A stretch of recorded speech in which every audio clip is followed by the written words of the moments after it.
بسم اللہ الرحمن الرحیم وقال النبی صلی اللہ علیہ وسلم رحم اللہ امرأ صلی قبل العصر اربعا رواہ ابو داود صدق اللہ العظیم۔ احادیث مبارکہ کی روشنی میں 8 ایسے اعمال ہیں جن کے بارے میں رسول اللہ صلی اللہ علیہ وسلم نے دعائیہ کلمات ارشاد فرماتے ہوئے فرمایا، رحم اللہ امرأ، اللہ رب العزت رحم فرمائے۔ دنیا میں اگر کوئی شخص کسی کو دعا دے تو انسان خوش ہو جاتا ہے کہ فلاں عالم نے، فلاں مولوی صاحب نے، فلاں بزرگ نے مجھے دعا دی ہے۔ ایک یہ ہے کہ امام الانبیاء صلی اللہ علیہ وسلم اگر کسی کے لیے دعا فرمائیں تو یہ کتنی خوش نصیبی کی بات ہوگی۔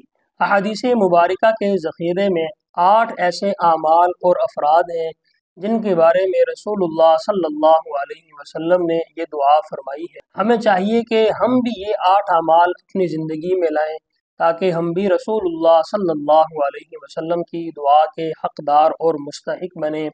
وہ 8 انسان کون ہیں؟ وہ خوش نصیب 8 لوگ کون ہیں؟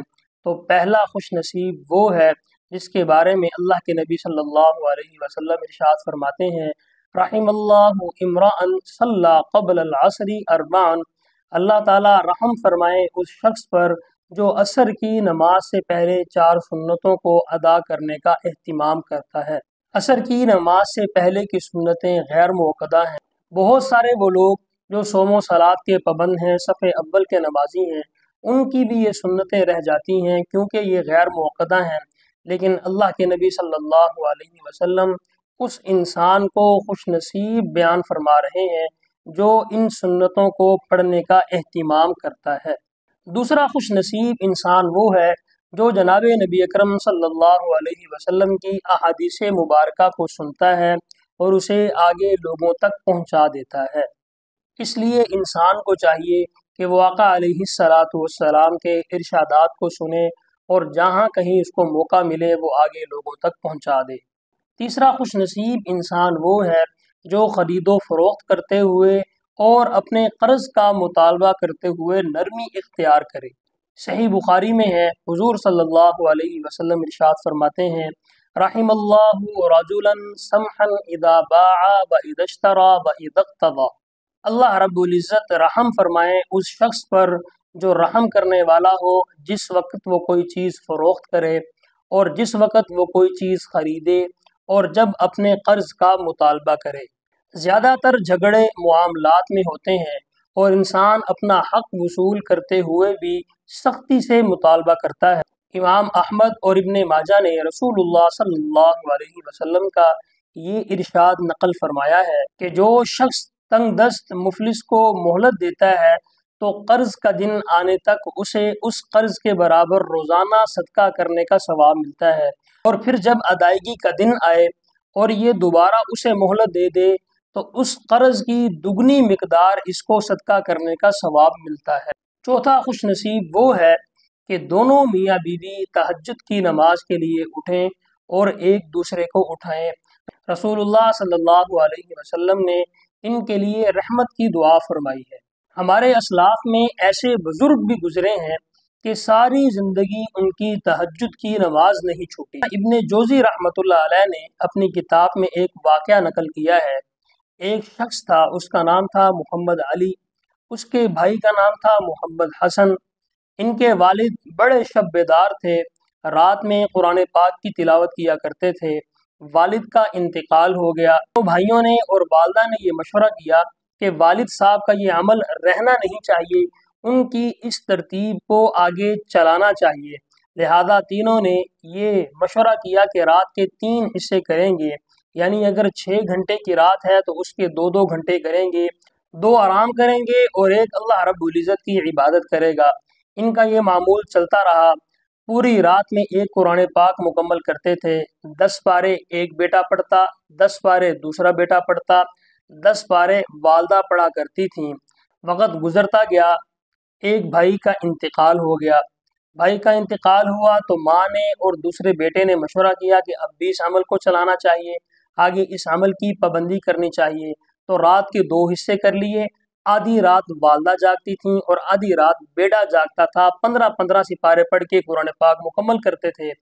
پھر ایک وقت آیا کہ والدہ کا بھی انتقال ہو گیا، اب یہ بیٹے خود ہی زندہ تھے۔ انہوں نے اس عمل کو بھرپور مکمل طریقے سے ادا کیا اور والد صاحب کی اس سنت کو پورا کیا۔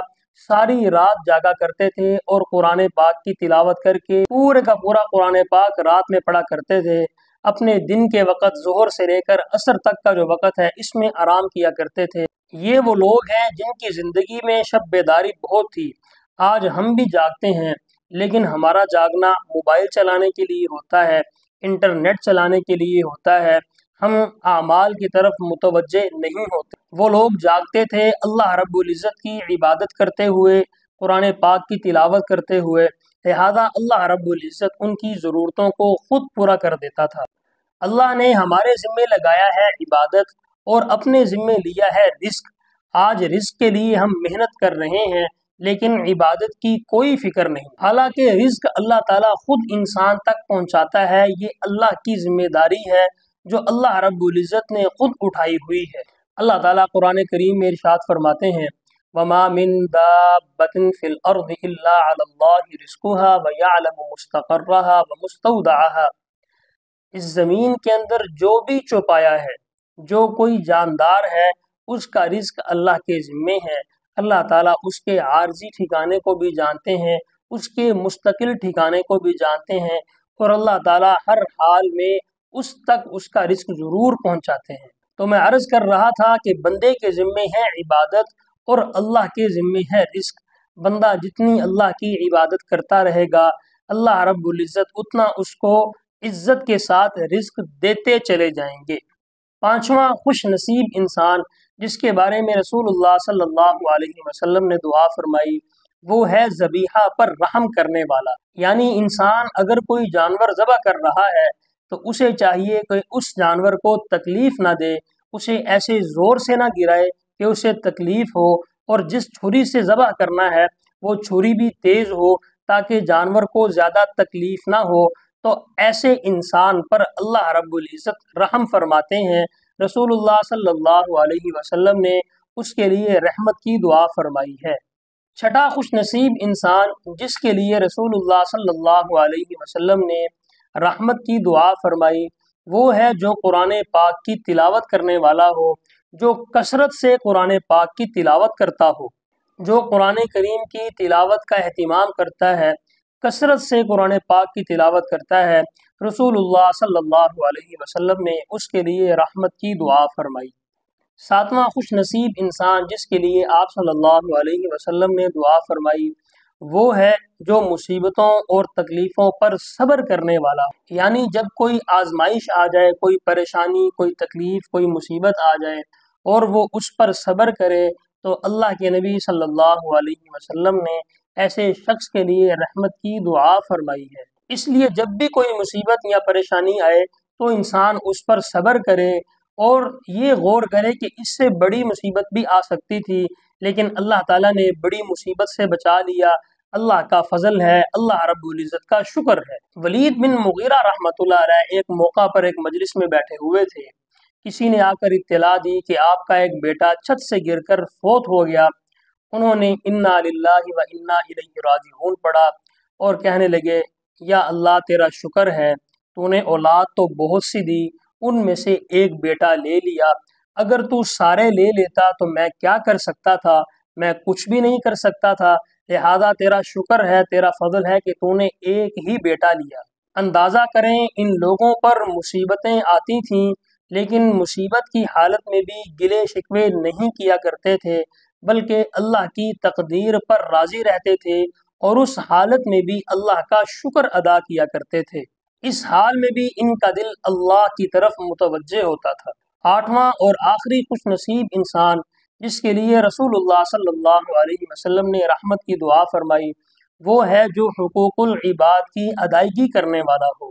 دنیا میں انسان کے ذمے جن لوگوں کے حقوق ہیں وہ اگر ان کی ادائیگی کر دے تو رسول اللہ صلی اللہ علیہ وسلم نے ایسے انسان کے لیے رحمت کی دعا فرمائی، ورنہ کل قیامت کا دن ہوگا تو اللہ تعالیٰ اس شخص کی نیکیاں لے کر ان حقوق والوں کو دے دیں گے اور اس کی نیکیوں میں سے کچھ بھی باقی نہیں رہے گا، حالانکہ حق لینے والے اب بھی باقی ہوں گے۔ پھر ان کے گناہوں کو اس کے اوپر لادا جائے گا اور اللہ تعالیٰ فرشتوں کو حکم دیں گے کہ اس کو گھسیٹ کر جہنم میں پھینک دو۔ یہ سنن ترمذی کی حدیث ہے۔ گویا کہ اس حدیث میں یہ بات ارشاد فرمائی ہے، اگر کسی انسان کے دل میں کسی دوسرے کا حق ہے، وہ مالی حق سے وابستہ ہے، یا اس کو لان تان کیا ہے، یا برا بھلا کہا ہے، اسے تکلیف دی، یا اس کی کسی چیز پر قبضہ کر لیا، اسے چاہیے کہ دنیا میں اس سے یہ حق معاف کروا لے، ورنہ کل قیامت کے دن اللہ تعالیٰ اس کی نیکیاں لے کر حق والوں کو دے دے گا، اور پھر ان کے گناہوں کو اس کے اوپر ڈالا جائے گا اور اسے اونڈے منہ اٹھا کر جہنم میں پھینک دیا جائے گا۔ اس لیے حقوق العباد کا معاملہ بڑا سخت ہے۔ ہمارے حضرات سلف صالحین وہ حقوق العباد کی پابندی کا بڑا خیال کیا کرتے تھے۔ امام غزالی رحمۃ اللہ علیہ نے ایک واقعہ نقل فرمایا ہے، ایک شخص کے انتقال کا وقت قریب تھا، ایک دیا ساتھ جل رہا تھا، لوگ بھی بیٹھے ہوئے تھے۔ جیسے انتقال ہوا، کسی نے اٹھ کر اس دیے کو بجھا دیا، اندھیرا ہو گیا۔ ساتھ بیٹھنے والوں نے پوچھا، بھئی کیا بات ہے، دیے کو کیوں بجھا دیا؟ یہ تو اندھیرا ہو گیا۔ وہ کہنے لگے کہ پہلے تو یہ دیا اس میت کی ملکیت میں تھا، یہ زندہ تھا، اس نے خود جلایا ہوا تھا، اب اس کا انتقال ہو گیا، اب یہ دیا اور اس کا تیل اس کے ورثاء کی ملکیت میں چلا گیا، اس کے ورثاء نے ابھی تک اس دیے کو، اس کے تیل کو استعمال کرنے کی اجازت نہیں دی، لہذا اس لیے اس دیے کو بند کر دیا گیا۔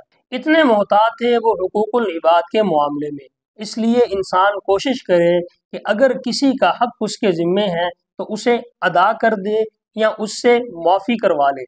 یہ 8 وہ خوش نصیب انسان تھے جن کے بارے میں رسول اللہ صلی اللہ علیہ وسلم نے رحمت کی دعا فرمائی ہے۔ یہ تمام اوصاف اللہ رب العزت ہماری زندگیوں میں بھی لائیں۔ اللہ رب العزت عمل کی توفیق عطا فرمائے۔